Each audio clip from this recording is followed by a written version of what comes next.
Terkait tadi Pak, kita melanjutkan obrolan kita, dialog kita terkait bagaimana proses saat ini STI Mandala bertransformasi alih status menjadi Institut Teknologi dan Sains Mandala.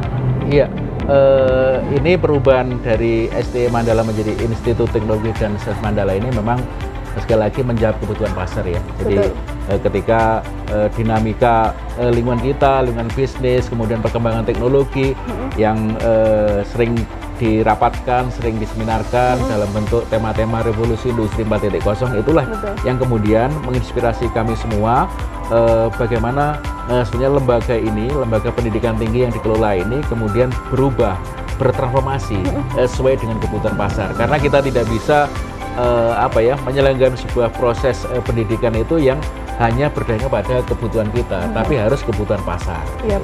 Dan untuk tahapannya saat ini sudah sampai mana Pak? Ya, alhamdulillah. Jadi mungkin kalau kita bicara tahapan, tentu kita mulai dari proses pengajuan ya.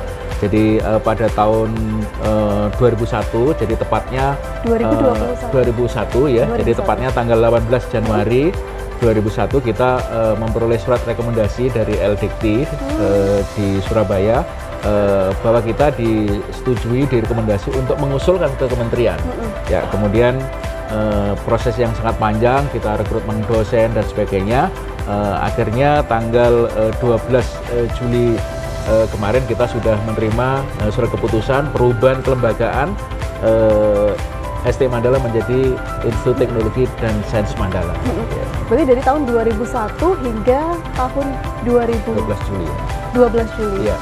Berarti sekitar belasan tahun ya Pak ya? Iya, jadi 1,5 tahun lah. 1,5 tahun. Oh, 1,5 tahun. 1,5 tahun proses ini efektif dan tanggal 12 Juli sudah secara kelembagaan kita sah menjadi Institut Teknologi dan Sains Mandala. Dan untuk SK-nya begitu menunggu turun?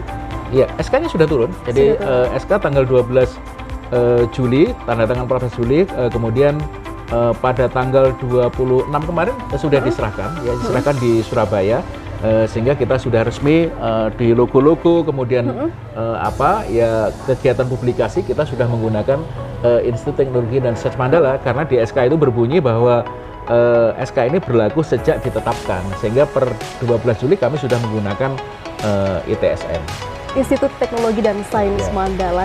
Jadi memang sudah SK sudah resmi, kemudian tinggal persiapan saja. Dan sejauh mana persiapannya sudah dilakukan Pak?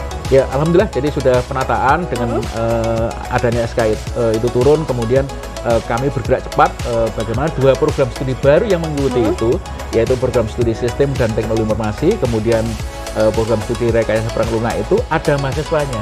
Ya, jadi karena sebelum SK turun kita tidak boleh promosi, tidak boleh menerima mahasiswa baru. Sehingga begitu SK turun maka kita bentuk tim bagaimana dua prodi baru itu ada mahasiswanya, kemudian kita juga bentuk tim transisi karena banyak hal yang harus kita kita sesuaikan ya. Jadi tidak hanya kemudian pindah begitu saja misalkan ya. Jadi status akreditasi kita secara kelembagaan juga nanti akan perlu disesuaikan. Kalau status prodinya, akreditasi prodi tidak masalah, tapi status akreditasi kelembagaan ini yang perlu kita sesuaikan. Sehingga kita juga bentuk banyak tim sekarang, ya. Jadi tim transisi itu banyak yang terkait dengan tim migrasi data, tim pemetaan data, kemudian tim penyediaan sarana prasarana, kemudian tim revisi statuta dan SOTK dan sebagainya. Kita bentuk banyak tim.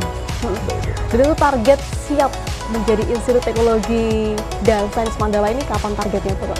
Dalam waktu dekat, karena kita akan launching ini, perubahan ini kepada publik insya Allah bersamaan nanti dengan acara wisuda yang akan kita agendakan pada tanggal 10 September 2002 ini. Jadi itu sekaligus nanti akan kita gebiarkan, launching sekaligus di dalam acara wisuda.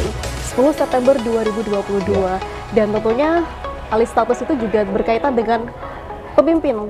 Ketua Sekolah Tinggi Ilmu Ekonomi akan berganti dengan Rektor Institut Teknologi dan Sains Mandala ya Pak? Iya, jadi nomenklaturnya begitu, bunyinya begitu. Jadi kalau di akademi itu direktur, kemudian di sekolah tinggi itu ketua, kemudian di Politeknik direktur, kemudian di institut, kelembagaan institut dan universitas itu sebutannya rektor.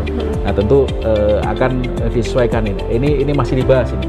Jadi statutanya, dasar hukumnya itu sedang dibahas oleh tim statuta, sehingga nanti setelah itu semuanya selesai mungkin akan ada penetapan rektor ya.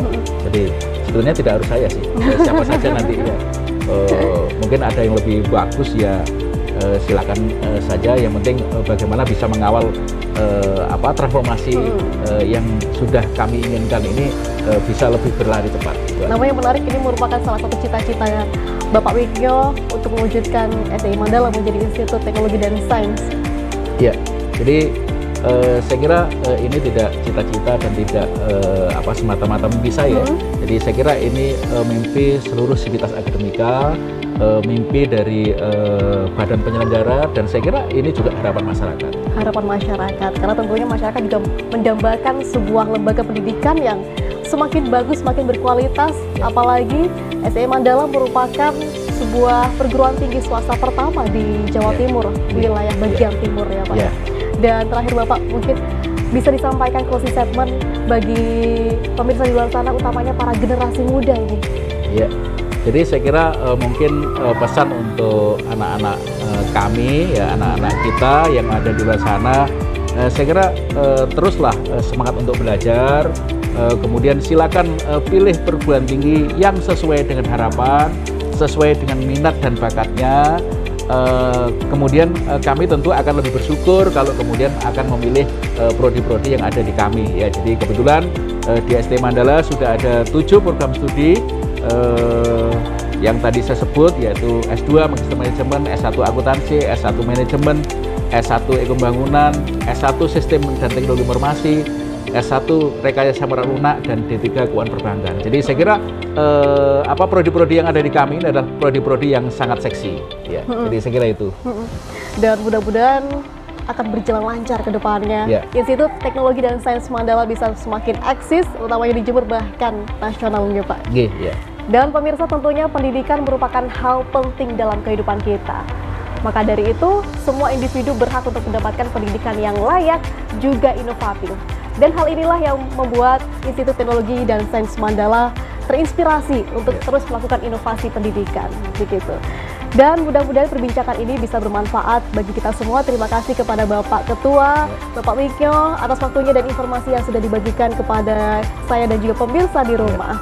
Dan saya Pia Mediana, mohon undur diri dari hadapan Anda. Terima kasih atas kebersamaannya. Sampai jumpa. Terima kasih Bapak Wikyo atas waktunya. Matur nuwun. Sama-sama. Terima kasih. Ya.